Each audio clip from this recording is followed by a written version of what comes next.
We're Taiko Masala Dojo. We're here. We're going to be here 10 weeks in a row, and this is No Taiko, No Life. Welcome. We're going to be talking about one different Sua Taiko principle each week, and also just some topics of interest of us in Taiko. And this week, Yumi, women in Taiko, we chose to talk about.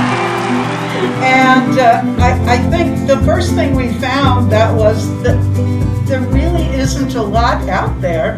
And on the internet, when you look for the history of women in Taiko, right? Yumi? Yeah, I tried and I didn't really find much, but the only thing that I found was at Hachijo Island, Hachijo Taiko came from there, and there was a record. There was a exiled samurai wrote a journal. And that was like 1849, 1850, and then he wrote about women playing taiko on that island. And it seems like a ritual, but they were performing too. And then sounded like it was predominantly performed by women. So it's not a new thing that the women was in the taiko scene a long time ago, but somehow it became more predominantly performed by men. Mm-hmm. And we are not sure why, but maybe because of their power. But you say it was part of the part of a religious ritual, mainly in the 1840s, that they were presenting. Didn't you have something about this? One thing I found was that there also, I think before then, there were priestesses. They were called miko. Right now, they're more like a helper to the priest. And they were also using the drums during rituals, but there was only a small part. There was also like some bells or other instruments they were using then. But it was not like they were playing in a group. It was in certain religious rituals. And the women played with the women. The women played in groups together. That was not like a group. There was probably just one person or maybe two persons. That was not really clear in what I found in English at least. Right. Well, I think that what I understand is that there were shrines or temples, and women would take care of that. And because it was an all women's community, then that is why the women would drum. There were also shrines where the men took care of the grounds in the temple, so then they would drum. But when it came to festivals and the taiko came more out as a performance, then you weren't seeing women so much, you were seeing men, because there was this masculine, the carrying of the drums and the carrying of the platforms up the street and the skimpy outfits and just the fundoshi, just a little. If you've seen Kodo and you see everything, there's nothing left to the imagination. Just a little bit with the fundoshi. And women weren't wearing those outfits, so it was this was really a show of strength to play taiko. But it's changing. It's changing. Now, when you see Kodo, Drum Tao, I don't know any of the other big pieces, even youth theater in Thailand, it is mainly men that play in the professional troops. There are some women. But they're mostly playing like the flute, or kimono. Yeah, they're wearing the kimono and doing some dancing. Right. But in community taiko groups, like our group, will find that overwhelmingly it's women that are playing, even women that are leading the groups, the instructors, and the main experienced players in the group. Why do you think that is? I think it more the current version of that. I feel like it's related to feminism and women power, and then, like we can, do like similar thing as men, and just not like Jesus said, narimono or dance, and we have a power to hit odaiko, like Tiffany, like she comes to like ECTC and she's a great instructor for Tiffany Tamaraguchi. Yeah. So I think like right now it's kind of related to that kind of movement, women's power. That's my take. Mm-hmm. I think I know for myself, as far as choosing taiko instead of some other form, because I played violin as a young kid, and I also did ballet as a young kid. Now this is movement and music, but taiko brings it together in such a different way. One thing taiko does is you have to, in a way, disappear and become part of the group. So you're bringing your power, you're bringing this movement, but you're really working with other people too to express something. And honestly, I think maybe women these days are more able to join in a group to express something. I think that's also one point, that it's like a kind of like a social activity where you have to interact with other people and you really have to work together to make it work and to make it like a good performance. So that's maybe also something where women are more interested in. Right. Of course, in our group, the men do the cooking, right? Thank you, John. And the women eat, so it's all turned backwards. And that's about women in taiko. Let us know in the comments what you think.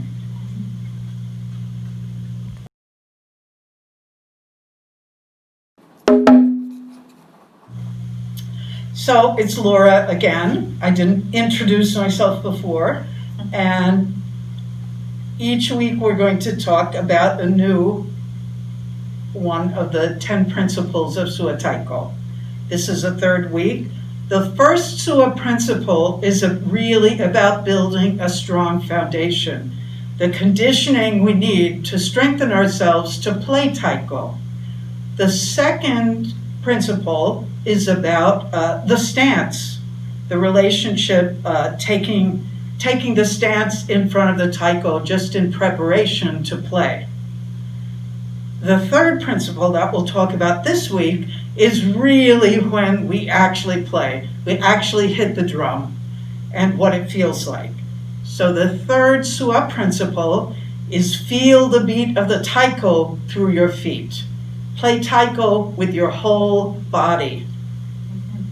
And so in Japanese it says 足で感じて体で打つ. And this becomes more important for us who do kumidaiko. Kumidaiko means a group of people play together. It's not just one person. So sometimes we have like 10 people playing together, like 8 chudaiko and 1 odaiko and 1 shime. And we don't have conductor. And we are facing at the same direction, so we don't see each other. So we have to really feel the vibration of other players through the earth, through from our feet, and then use the rhythm that we are feeling to play together, being in sync. So that's a very important principle for the players who have other players together. And I think also this is, I'm thinking of the energy, because when we take the stance with our legs apart and our stance low, we're bringing up the energy from the earth.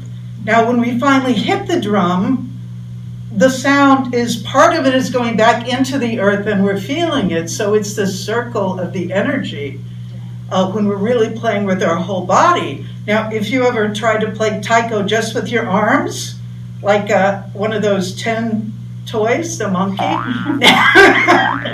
it both looks funny and it sounds, it sounds soft, and there's not the power. But we found when you have learned that stance and conditioned, you're really sending the sound out. Yeah, and you're really letting the drum is doing the work and you're just assisting.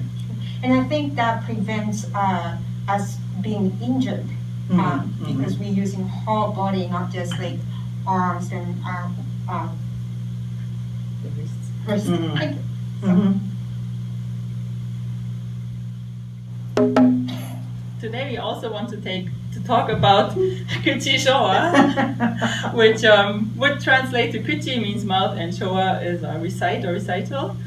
So it means to form the taiko beat with your mouth, and it's kind of like a translation from the taiko drumming to the sounds you can make with your mouth in case you can practice, like if you're driving with your car or if you just don't have a drum or something to drum on available, you could also make the noise and the music with your mouth.